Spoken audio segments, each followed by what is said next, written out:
Assalamu alaikum fam, hope you're doing well. So I'm gonna make enchiladas. I figured out how to put clips together, so I'm gonna try to do that with this video. So I have some boneless, skinless chicken thighs with some white onion, oregano, and Salt Lake City salt.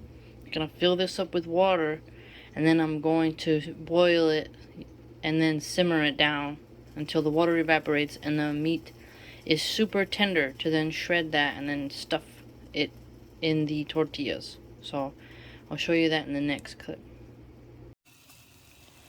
Assalamu alaikum warahmatullahi wabarakatuh. So the chicken has started to boil with the onion, oregano, and whatnot.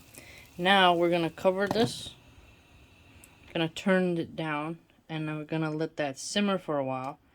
Later I'll come back and then I will leave a crack, obviously, like take the lid off a little bit like that, so that we can let some steam out. It'll condense and the chicken will slowly pull apart. Alright, see you then.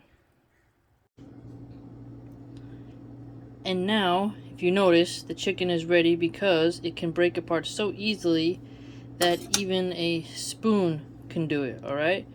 I will also, see that? How it just breaks apart so easily so we can pull it.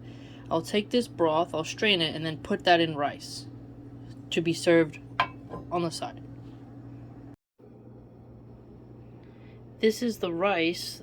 It is going to be jasmine rice with the broth that came from the chicken. And we'll get that started cooking while we shred the chicken.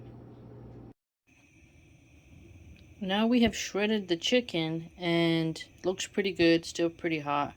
Now I'm going to stuff the flour tortillas and then line them in the baking dish.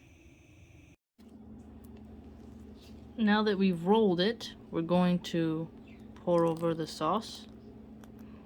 You can use any kind of sauce you want, but I'm using green enchilada sauce. And you want to add a good amount because everyone likes to have some extra on their plate. You can make it from scratch, store it in a jar, or you can buy it pre-made in a jar or in a can, and then we will layer it with cheese. And now what we're gonna do is we're going to put some olives on there. And what's good about this is that you're gonna get a little bit of the olive juice, and you can sprinkle in as much of there as you want. I think that's a pretty good amount. It'll have a unique flavor by adding olives. Not everyone likes olives, but you're free to do as you wish. The rice that I cooked in the chicken broth is now finished, and this will be served on the side. Alright, now the enchiladas are cooked. The way you know is that the cheese has begun to brown and looking good. We will plate it shortly. And now the enchiladas are finished. They look great, stuffed well, nice and cheesy. Bon appetit.